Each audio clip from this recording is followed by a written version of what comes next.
Evening and welcome back to the Mindful Model Makers workshop.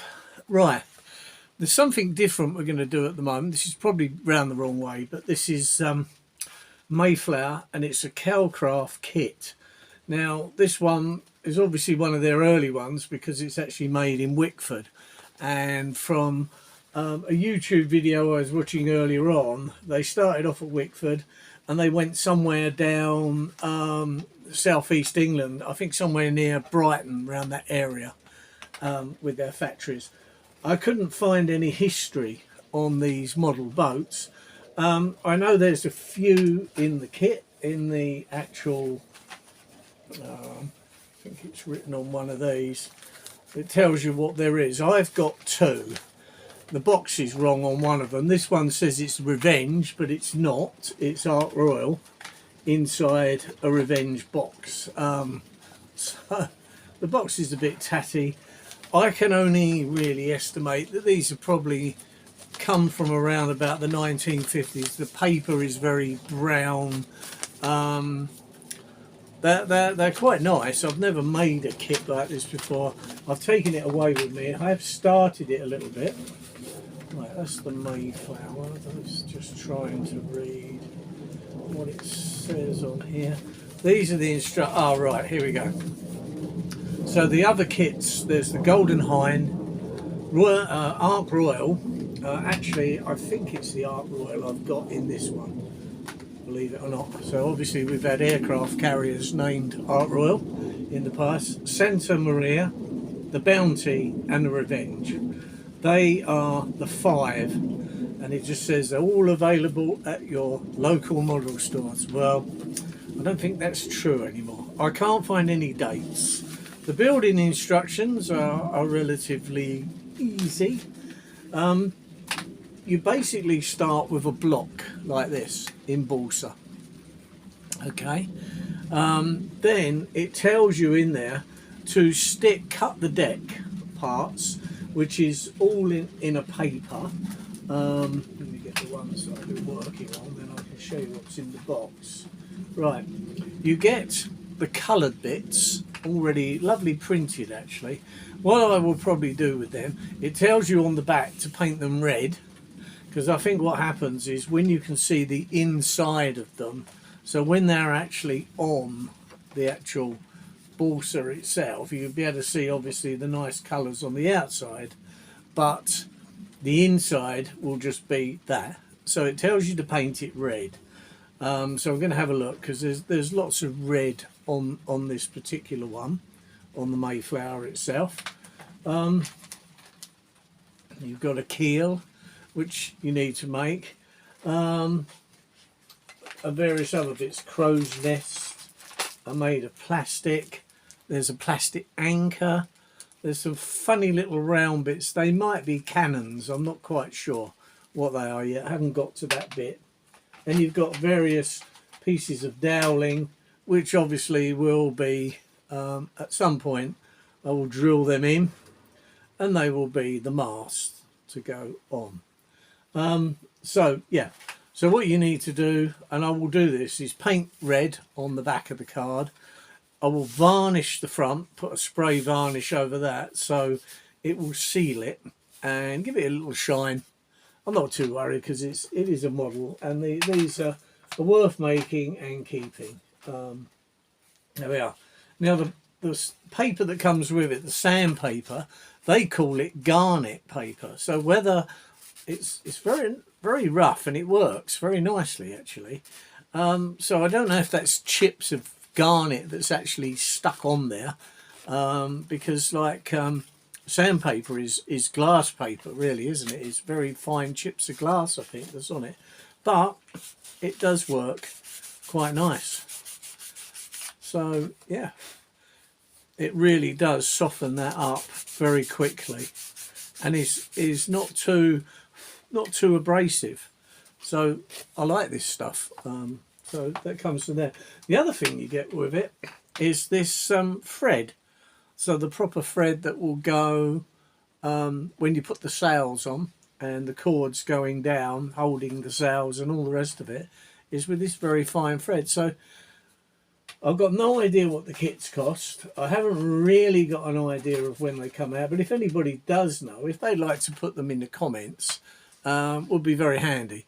You can see there is history of the actual Keil Kraft company on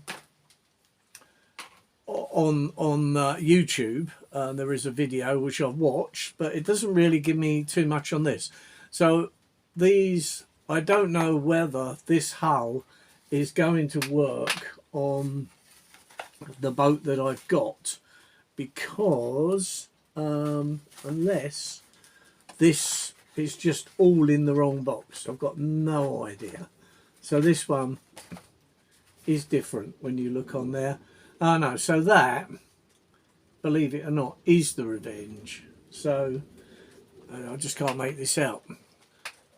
So that is actually the Revenge. Now, where's the lid gone? It's under there. Right. So that is, but various other bits of the model that I've got are not the Revenge. So this is going to be very tricky. So yeah, so that is. So if that is the proper hull to go with the Revenge, then I will have that on there. That looks quite nice as well. So I'm going to have a go at making these. I've made some of the old micro models. The instructions are quite good. They're quite clear. Some of the bits are going to be a bit fiddly, but what you have to do with the hull is stick the deck on, and then you'll find that the balsa itself sticks out further than what the decking does, so you have to shape it. So I've been away, and while I've been away I found this in a shop. It's made by Rolson. Now Rolson make cheaper tools. They're not the best quality, but this is. There are 5 blades that come in a little pack, and one that's in it. It's got a nice protective thing, and what I like, it's quite heavy. It's got a metal bit that goes through it to give it weight, because on some of these cheaper knives, the bit where the blade goes in tends to be plastic, and the minute you push down to cut, on the first one I ever used, I snapped it. This has got a nice grip to it, soft grip. So, and you just unwind this to loosen and take the blade out. So it's quite easy. So, yeah, this is really nice. So, need to just get that there. Like so. So, yeah, very good. So, what you have to do is, they say on the, they call this on the instruction, you have to shape the boat so it's just flat on the sides at the moment. But what's happening now is it's tapering at the top, and then as we come down and we're going to mark out the centre to put the keel in, then we'll start bringing the bottom round. So the boat is kind of starts off at the bottom like that, goes up and then goes in. So it's that kind of shape on these kind of galleon type ships. And all I did was just literally start putting that on very lightly and just taking little cuts like that along there, just to bring it in a bit until it's level with the actual deck. So that's the top, and then you can shape it round with your paper. But like I say, that paper that I got with it was quite nice. So all I'm doing is just taking very light, because I've never done too much work with this kind of stuff, and I don't want to mess them up. I want to actually make them and preserve them once they're done, because it's like a lot of these things. There's probably loads of boxes of these flying around or in people's sheds or wherever. I noticed there's some on eBay. They tend to be around about the £10 mark, unmade, which I would consider quite a good price, to be quite honest. They're probably worth more. I don't know how many there's around, but I would imagine it's like most things of this era. There's probably more unmade than made, because that's just how it was. People go buy these things and they think, yeah, I'll make that, and they don't. Whereas I try to acquire things like this, things that are not just readily available, that they are out there, and like to have a go, you know, because that's what it would have been like in them days. And seeing as I do like making models, it's like the micro models. When I had to go at them, I made a couple of locos.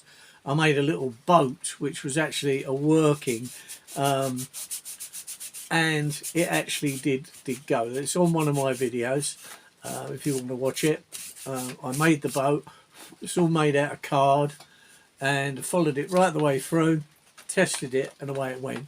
It didn't last too long, but it did work. I just proved the fact that the boat did go under its own power. So anyway, this is what I'm working on at the moment, this boat. Now, let me just find the roll, a bit of the instruction that I had to read the bits. So they are the sails. See, all the bits have got writing on them. See, this is the main sail for the Mayflower, Mayflower, and it's got a flag, and there is a little boat on there. That little bit there is a boat to make, so that's going to be something a little bit difficult to do, but there we are. Right, now, where's the actual reading instructions? Here we go. I don't think it matters too much because I think these are all the same. So we'll read what it says. So it says on here is your first job is to paint the back of the coloured card red.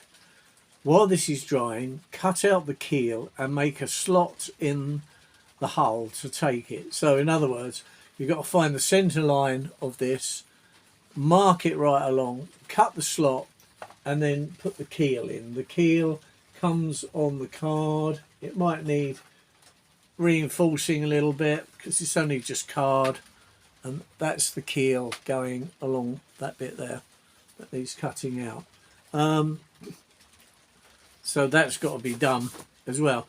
The other thing is you could put something on that to stiffen it up a bit to make it so you could put some knotting on there or something just to thicken it. You could varnish it, whatever. Not sure yet what I'm going to do. I did think about perhaps making one out of thin balsa. I've got some various balsa to make one, or I'm just going to try and make it as it should be, without making it different. So that's what it tells you to do. It says do not glue in place yet, and then it says cut out the decks with the exception of the beak deck. Now the beak deck, if you look at the plan here, is that pointed bit that goes right out. So obviously it resembles a beak of a bird, and that goes right out there. I think you put that in later on when you get some of the sides in. So it tells you to glue these pieces of deck on, and as you can see, the yellowy colour and the black lines, that is the deck. And you'll see when you put that on, there's quite a gap, about 1/8 of an inch in some places either side, about 1/16 on some bits. Some bits are nearly the right shape. I've still got little bits of work on that. And then once you've done that, it says you will notice that the upper decks are narrower than shown on the plan. This is because the plan shows the width of the model at its widest part, which obviously is roughly down the centre of the hull. And these old ships tapered. As it got higher, they taper in. This tapering is known as tumble home. And they've got it with a knife and sandpaper, shaped the hull to fit the decks and the sections indicated on the plan. When this is done, give the hull a coat of balsa cement to act as wood filler. Now glue the beak deck and keel in position. Cut out the bulkheads, B1 and B4. So there are various bits that you've got to cut out. I think that's probably marked out on the bits itself. There's the beak deck. That's the beak deck, that pointy bit there anyway. There's lots of various little bits. Oh, here we go. Right, so the B is the as these pieces here. So it's telling you to do that. So that's the start of the model. And I've started to shape. So if you look now, you can start to see that it's beginning to taper.